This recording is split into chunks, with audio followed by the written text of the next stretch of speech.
Wake your ass up or take a damn nap. And we're the three best friends that anybody could have. It's time. Sean, you were twerking. That's gonna happen. Murph, don't be a dick all your life. It's one of the more fun podcasts I've ever done. Hey, I tell you what, if you not talking about sports in the man cave, I bet not say you not a man. That's it. That's Katie Young, not Susan, and no Karen. I hope that it's apparent. I'm not Karen. It's love that I'm sharing. I just said love. Y'all should might not be blaring. Cause if your mom right, then you shine right. Yeah. Hey, this is first in Stories Inside the Man Cave history. My guy, the Grammy nominee, SaulPaul, UT graduate by way of there he is, the horns are up. Horns up. By way of H-Town. SaulPaul, this is the story you have. We can go different directions, but tremendous amount of inspiration, man. I really appreciate you joining us for episode 104. Hey, let's get it. 104. That's a great number right there. It is. That's the radio station in the H.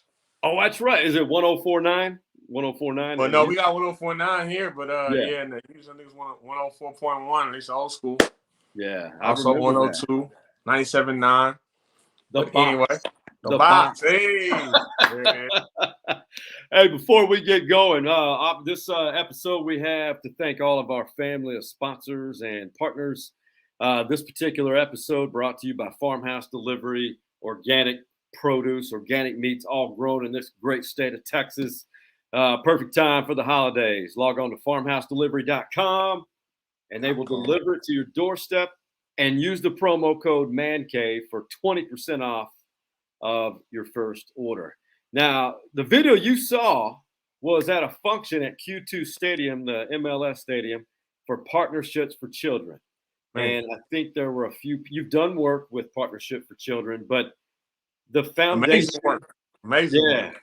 Yeah. And so how does Partnership for Children, their foundation, their story, how does that relate to you in your life and your story? Well, Partnerships for Children, they're an amazing organization that advocate for foster youth in the Texas Department of Family Protective Services. Big fancy word, foster youth in Texas. So they advocate and they look out for them more so, like I said, they love on them. They support them. They highlight them, celebrate them, and create opportunities for them to find forever families. They have numerous programs. They have the Heart Gallery. That's where they have these amazing photographers, professional photographers who charge a pretty penny to make people look pretty. And yet they provide these photographers, volunteer their services to these young people, take portraits, they print them, celebrate them. You know, that's what was on display at the Q2. I was connected because earlier this year, there was a student, one of the children told him that I was his favorite rapper, and they reached out to me and they asked if I would, it's the middle of a pandemic. So they're like, hey, could you shoot us a video and like say some encouraging words to this young person? And I was like, no, I want to meet him. Like, no, I don't want to send a video. Like, let's connect. And we did kind of like a whole Make-A-Wish situation, and I booked the studio, brought him out to the studio. Amazing folks at the recording Conservatory of Austin. They wouldn't. I booked the studio. I wanted to pay for it. I was gonna boss up. My money was no good there after they found out what I was doing. They were like same way, like, bro, no, you can't pay us. They were happy to love on them and support them. Tori from KView, she came out and she did an interview and she featured them, and we recorded a song and they chopped it up and aired it on television. So that was cool. And then he became a good buddy of mine, and I became a greater friend of Partnerships for Children. And so, they had their annual event, and that's where we got to connect, and I got to entertain, inspire, and empower. So that's what happened. But the way it also overlaps with my story is I'm a former foster youth. Right. So yeah, I'm from Houston, but I grew up in foster care. Actually, I was saved. My grandmother swooped in like Wonder Woman and adopted me. I ended up in foster care through no fault of my own because my mom died when I was 3. My dad left. That's what put me in that situation. But my grandmother, like many other amazing adoptive families in Texas, or like grandparents, really, grandmothers, really, big mamas, really said, "No, that's my baby." So she took me in, she raised me. So yeah, that was my initial connection. And speaking of, I've listened to many of your tracks, and they resonate with me quite a bit because I was a foster child myself for about 8 months, my first 8 months of my life, and I was adopted. But I want to play for the viewers and the listeners. You were able to perform this, which is one of your hits, and it's strong. But I just want to play a little short segment of Mama for you and for everybody watching and listening. Here we go. Don't get confused, this is not a sad song. I've been shining oh so bright simply because you raised me right, yeah. And you gave me so much game. I'ma make sure the whole world say your name. Pearlie, a Collins, may she rest in peace. C-she-B-Y-I-B-E. Mama raised a monster, lift the world with a beast. I grew up cold, and I didn't even know it. Cause when we let go, she ain't even show it. Powerful, my brother. Was that talking about, you called her Big Mama? That was your grandmother who basically provided you that foundation of who you are. Elaborate, because those words, powerful, loving, but inspiring at the same time, because you're giving back, so to speak, to who you are as a man now. That was it exactly. Yeah. Yeah, you hit it on the head. Like my grandmother, she had, sounds weird saying, she had already raised 16 children of her own. I was 3 years old when she adopted me, and she was 68 years old. So there was a 65-year age gap. I didn't even appreciate that until I became an adult. Now I'm like, what? Like, yeah. And so she raised me as the only child. I was fast. I was bad acting. I was also precocious. So she did the best she could with me. It worked out. But yeah, that song Mama, that's my tribute to her. Yeah, I think that line might have even said, I grew up poor and I ain't even know it. Because when we let go, she ain't even show it. She kept me focused. Yeah. Head in them textbooks. Now I'm living good. Look how them checks look. So I'm her legacy. She raised me till she was 82. That's when she passed away. I was 17. And that's when my life went a different direction. I started making a lot of bad choices. Got arrested by the FBI. Actually, I got arrested by the FBI right before she passed away. She never knew because she was in the hospital. Had she known, she would have died of a broken heart anyway. Because I'm sure there are listeners out there that can relate. There are people that love you, and then there are people that love you. And so, like, she loved me. I was her heart. I knew I was loved. I would say that's why I am a well-adjusted adult right now. You know, I keep living. I got peers. There's backstories and not like mine at all. And I realized what they might have had a mom and a dad or had this, and they had many things that I didn't have. But what I had was unconditional love. And that made the biggest difference. And that's something that anybody can give. That's what anybody can show. But that's what she did for me. So anyway, she never knew I got arrested. She's in the hospital. She passes away. I make a lot of bad choices. By the time I was 20, I was convicted of 4 felonies and sent to the Texas State Penitentiary.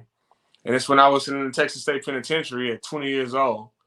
And I'm realizing, like, this is not the life my grandmother sacrificed for me to be able to live. Like, I realized that, like it was just an epiphany. Like, wow, like I'm disrespecting her legacy. I'm disrespecting the sacrifice. She made sacrifice. She didn't just provide me a home. And yeah, it goes back to that line I said. I grew up like at the bottom, right? Like H-Town, like Northside, Acres Homes, Fofo, Guns Point. They call it Greenspoint, call it Guns Point. Right. I'm not trying to compare poverty. I don't get into that. Some people do. Like, bad is bad. But I grew up in a terrible situation. She raised me on 2 social security check, food stamps, and a food pantry. Right. And I didn't even know I was poor. That's why I said that a lot. Like, how could I not know I was poor? But it's because she sacrificed and made, like, whatever I needed. If it was for school, somehow it magically happened. she made a way, and she taught me that education was important. And so as I'm sitting in prison, I'm realizing like, okay, yeah, no, there has to be more. I also realized that life is a sum total of choices you make. And that's true whether it's sports or whether it's business or whether it's your health. You know what I'm saying? It's like life is the song. Like, you want to change something, change your choices. So I'm in prison and I'm like, okay, I need to change my life. I changed my choices. Best choice I made, I'm a person of faith. That's where my name SaulPaul comes from. Like, you know, Carrie Underwood has that song like Jesus Take the Wheel. That's how I was in prison. I'm like, Jesus take the wheel. I take pride in being candid, even with myself, authentic, even with myself. And, you know, I know we got some sports aficionados tuned in and listening, right? And it's just like, I'm sitting in prison, which is not a win, right? Like the way that my brain works, I look at life like wins and losses, and the only ties, you know, like when you wear a suit. So it's about winning and losing, right? And I think I'm grinding, I'm going to win at all costs. But what happens is I'm sitting in prison, I got real with myself, and it's like, bro, this is a loss. And I realized, like, well, how did I get there? I was calling my own plays, right? I'm coaching myself, and I'm losing. So that's why I was like, okay, you know what? I need a better coach. That's when I was like, audible. Hey, I had to call an audible. I'm like, Jesus, take the wheel. Guys started calling the plays. I started running them. I started winning. Long story short, I get out of prison. I believe in miracles. I've seen them in my own life. I know I am one. Like, I got 4 felonies, 10 years. I get out in 2. People are, oh, good behavior. Like, no, like I was getting rolled up. Prison was a bad look when I first got there. In my family, there was generational poverty and incarceration. I went to prison. Saturday felt like a family reunion. I'm seeing homies that I hadn't seen since like elementary, like since middle school. Wow. They went to different middle, right? And it's like, oh, bro. And that's that pipeline, that school to prison pipeline. So it was heartbreaking because I'm like, whoa. And I realized like, no, like there's something going on here. And so I'm sitting in prison and I'm like, I gotta get out of here. I change my choices. I get out of prison. I get accepted into the prestigious University of Texas against all odds. I'm on parole, and I get into UT. And long story short, I graduated with a 4.0. So I went from 4 felonies to a 4.0, and that's when I decided to do what it says on my chain right here, what it says behind me, be the change. And I had to figure out a way to get creative and make it happen and stay winning. Yeah. And you have, and it goes much deeper than that, and that's an inspiration itself because that I know you and I had this conversation. That reflection in the mirror, is the only person, the only individual who can make changes, and for you to have that vulnerability is pretty impressive because you are a significant influence on kids, and that may be a good transition to a man cave story. What was it in your life that brings you so much happiness that you enjoy being around kids and being a positive influence, but also relating your stories to them in a way that they can understand? Is there a man cave story relative to that? Yeah. My latest album is called Okay to Be Different. I did an interview right before this one, and it was a young student. She's a collegiate student. And she was like, so, like, what were you, like, what was the meaning behind your, like, that album? Yeah. And I'm like, it's called Okay to Be Different, and that's basically it. That's what it means. It's like, it's okay to be different. The way this connects to a man cave story is, I realized, like, entertaining, inspiring, and empowering young people was not my goal. Like, that was not my vision. I was like, okay, I'm about to go, I had a different goal. But then I saw what the fruit was. AKA, I saw what was working. Let's take it back to sports. It's like, until they stop the run, we're not passing. Yeah. like, why? Like, okay, I don't know. Man, we getting 8 yards a clip. Like, when they stop it, we'll think about passing. But right now, we just running it over. I'm like, figure it out. Stop it. It's like it's winning. And I was like, this is fruitful. Like, I went to a school to go volunteer. Like, this will be good. I'll go talk to some young people. And it was just ridiculously impactful. This 15 years ago. Yeah. Right? It was ridiculously impactful. I'm like, wow, like, how could I just avoid that? And like, okay, now let me go figure out how to be successful. Like, that was the win. And it was like, I keep doing it. And I always tell myself, like, yeah, when it stops working, because I want to win. I'll figure out the next thing to do. But here we are 15 years later. I still can't switch it up. Again, we're on this call because a kid, a young child was like, SaulPaul is my favorite rapper. And that's how I got connected to Partnerships and Children. 15 years later, I keep getting older. They stay younger. And it's like, it's working. You know what I mean? And so that's why I continually point to these young people. And then and it's so cool now because I think a little different. You know, my peers, they got old jokes about themselves. You know, so I just smile at them uncomfortably when they make self-deprecating jokes. Man, we getting old, man. I'm like, you getting old, playboy. You know what I'm saying? I'm out here living my best life, winning. You don't see me? Come on, man. Look at me. Right. So that's how I'm approaching it. I'm Tom Brady with it. I get it. Like, y'all can keep picking who you want. Get the next MVP. Who won the last Super Bowl? Yeah, that was me. You know what I'm saying? It's like I'm focusing on winning. And I'm like, as I keep pointing to these young people, and it's proven fruitful, there's no reason for me to change because that is my simplistic goal. Plus, it feeds me. That's also what helps me stay young. I'm like this is amazing. So yeah, that's my man cave story. That's why I continually pour into these young people. I see. Oh, and I was gonna share this, but yeah, it's cool. My friends, they make these jokes about getting old, but I love it when a kid, like I went to a school about a month ago. But about a year ago, I was performing. Well, right before the pandemic, somebody was at one of my concerts, and he was like, "Hey, bro, I don't know if you remember me, but you came to my high school like 10 years ago." Wow. He's like, "You said this and you said that, and I took that, I applied it. Boom, this is where I'm at in life now." So we stay connected, right? So cool. Now that the state's opening up a little bit more, right, and I get to go back to schools again, I stay connected to this youngster now. I mentor him, and I'm like, "Hey, I'm about to go to school. You want to come?" He's like, "Yeah."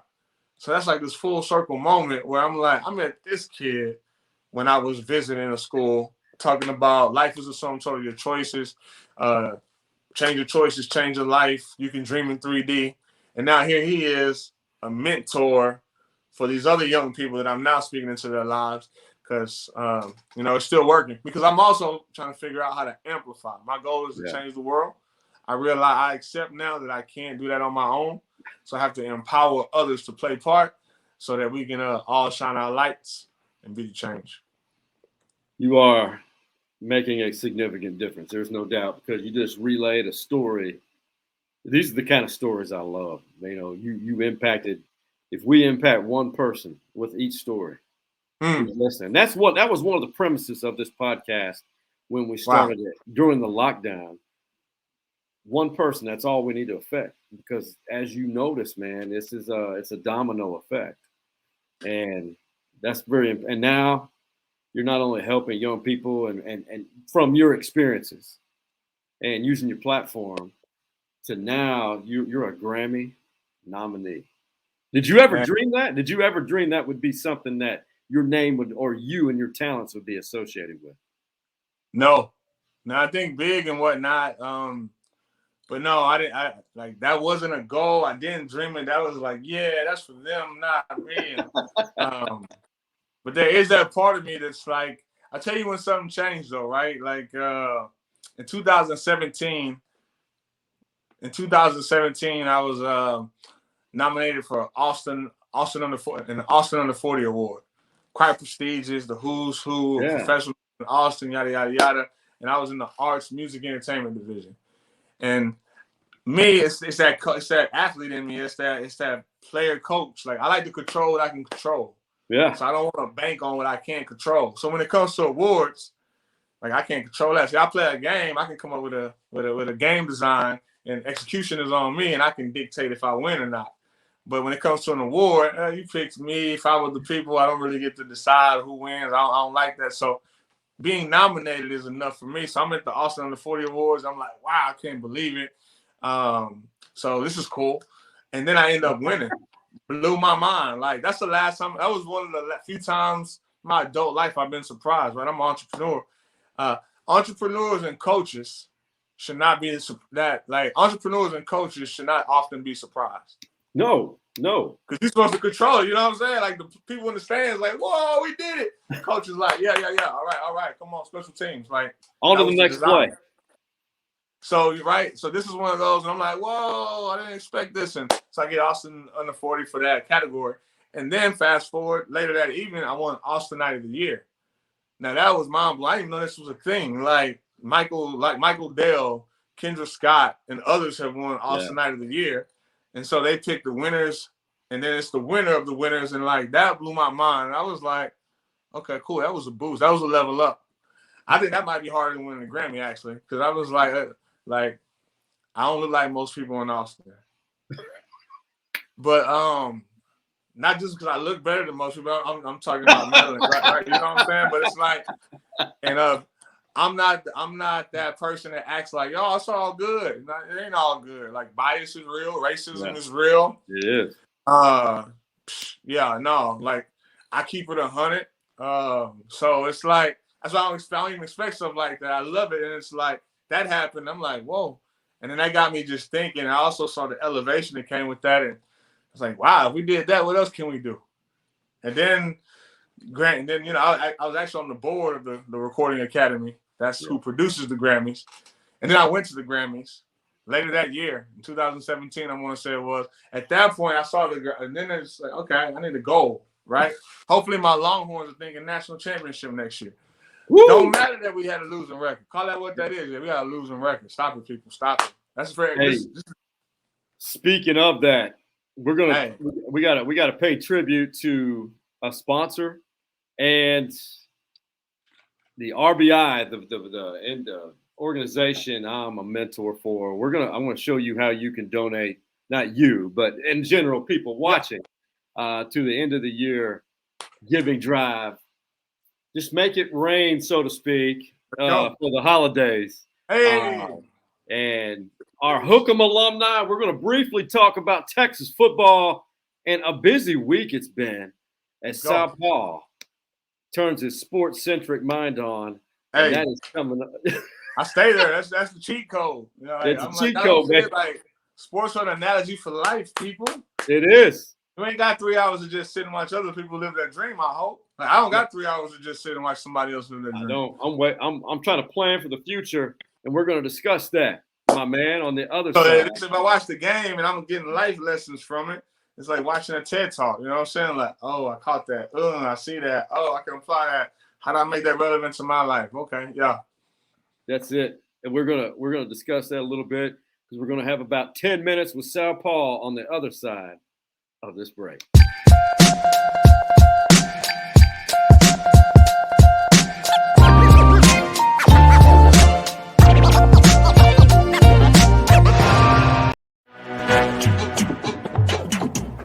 For all of your insurance needs, look no further than our primary sponsor, Jim Saxton State Farm Insurance Agency. The ATX OG has been insuring Austin for over 3 decades. And get this, Jim Saxton is a Longhorn legacy. He is the son of the late, great James Saxton, who was a Heisman finalist. Be sure to give him a call, or better yet, visit his website, saxtoninsurance.com, and tell him that the stories inside the Man Cave Boys recommended you.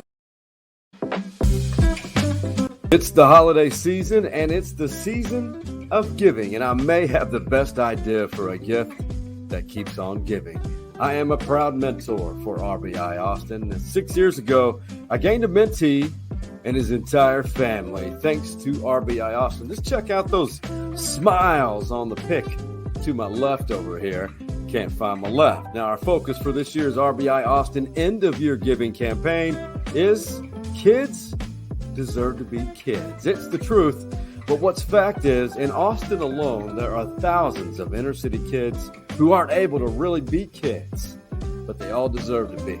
Many come from homes without fathers and positive, consistent role models in their lives. And many can't afford to play sports or be on a team where they can learn sports and life skills and simply have fun. But RBI fights these challenges and provides opportunities. But we can't do it without your support. Our goal is to raise over $92,000 by New Year's Eve.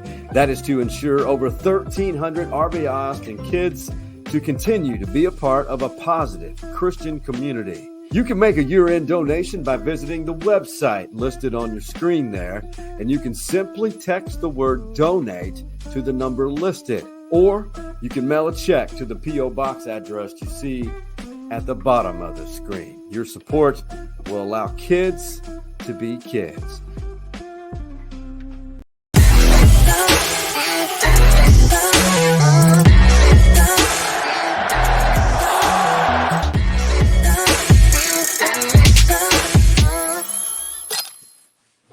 Hey, segment 2 with the Grammy talent nominee, SaulPaul. Let's get it. Let's get it. Resides. You just saw perhaps the last time this year for the Texas Longhorn football transition page.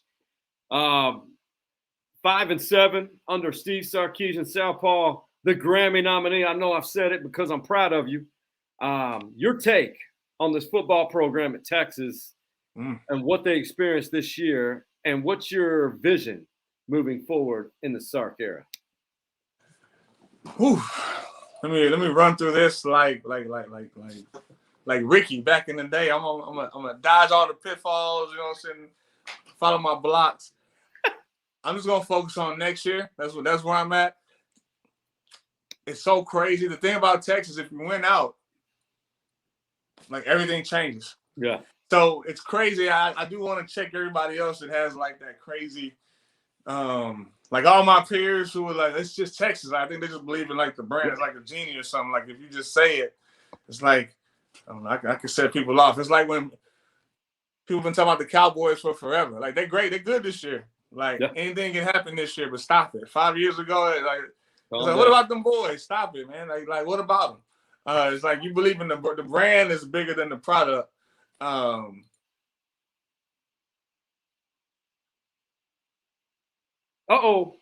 We lost his audio.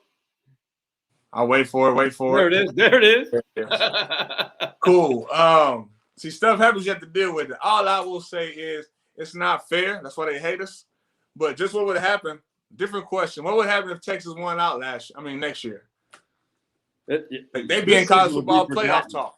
Right. What's that?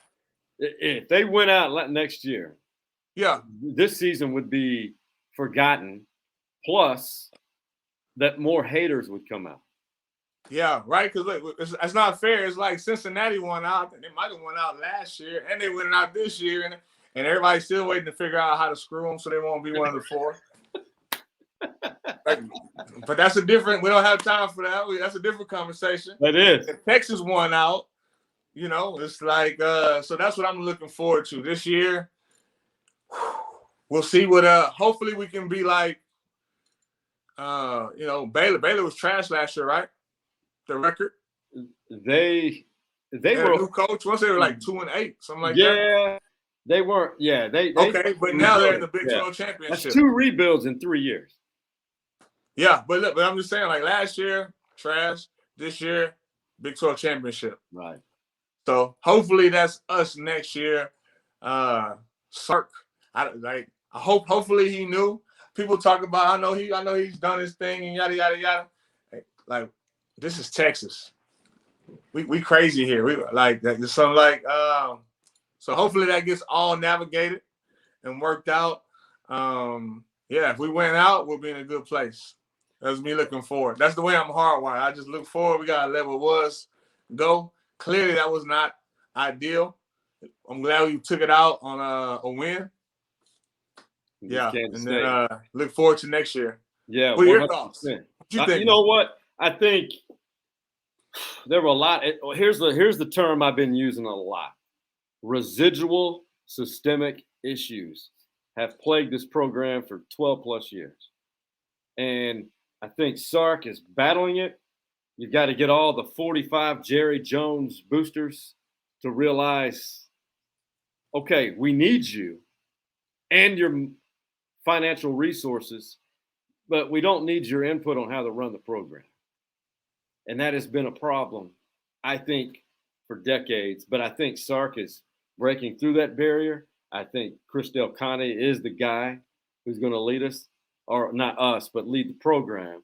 Right. And Jay Harzel, the president, perfect alignment of leadership. And that's why I think Sark will make a leap next year with this program. I'm looking forward to it already. It is. And we got to pay tribute to a guy. You may have met him. Early 80s.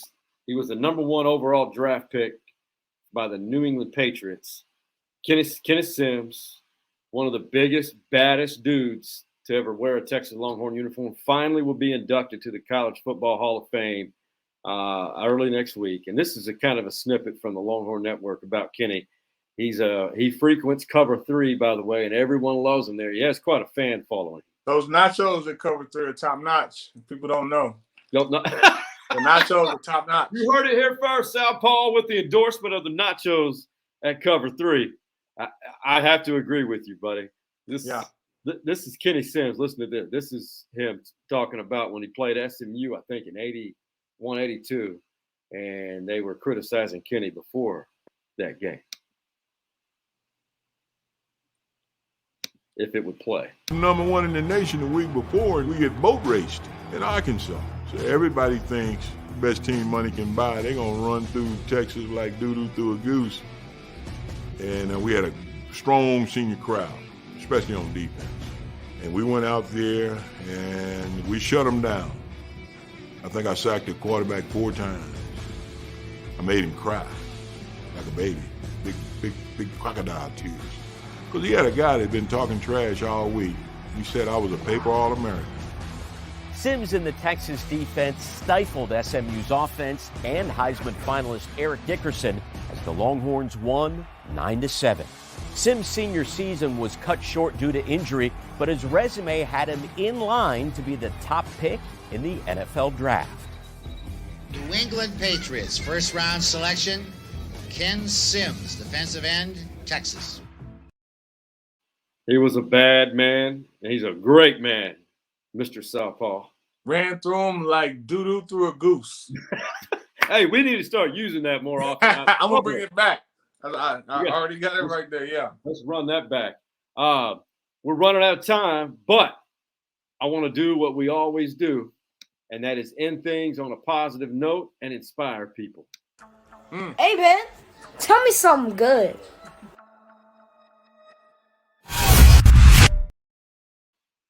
SaulPaul, other than receiving a Grammy nominee and the fact that you are inspiring kids and everyone you come in touch with, I can promise you every day or every public appearance you make, tell me something good, what's going on in your life and what you see in the world around you right now.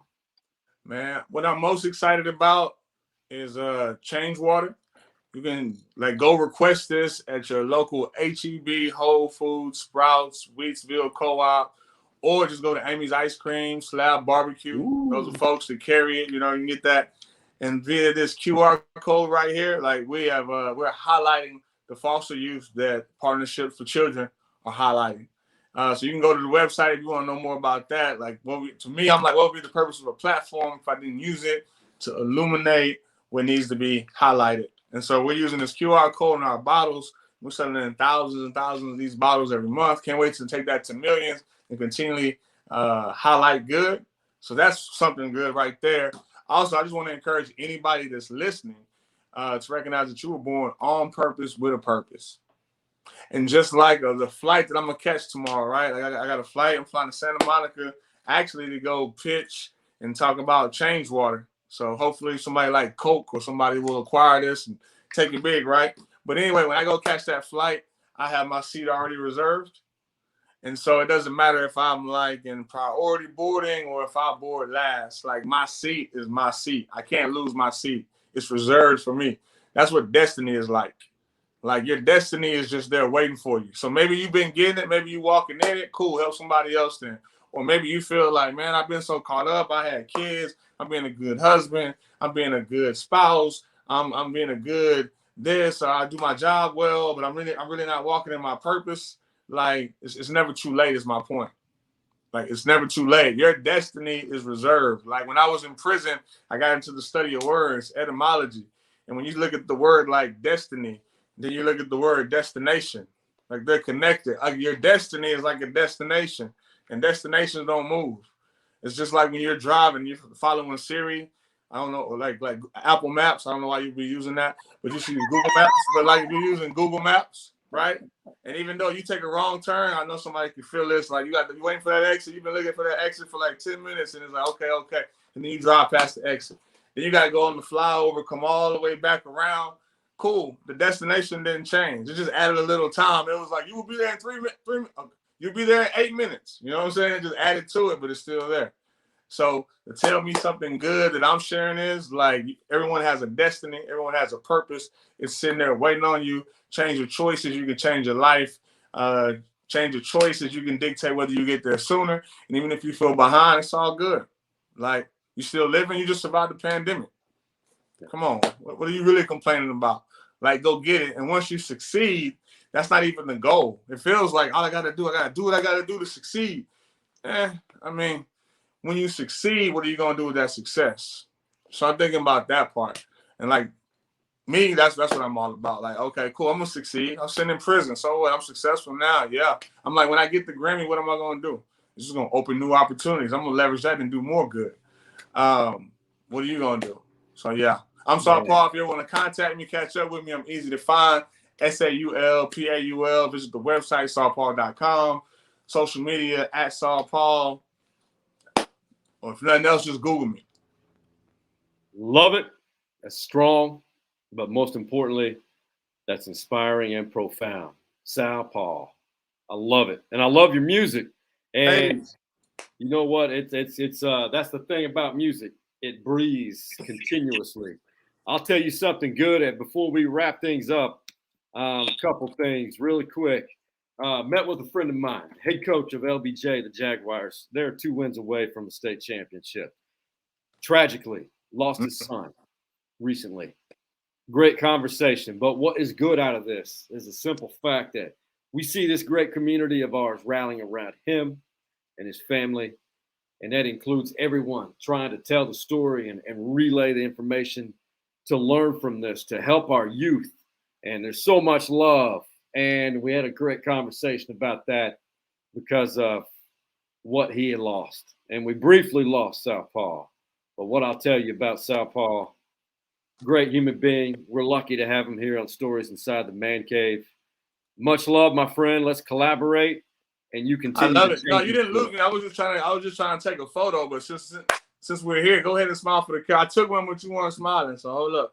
In my world, they say pics or it didn't happen. So let me get this in. Wait for it. I'm gonna give me one more.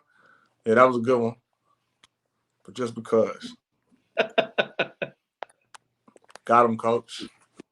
Hey, coach. Pics or it did not happen. It never happened unless you have pictorial proof. You know? So, yeah, I get to go brag and tell them where I was today. Yeah. Who I hung out with.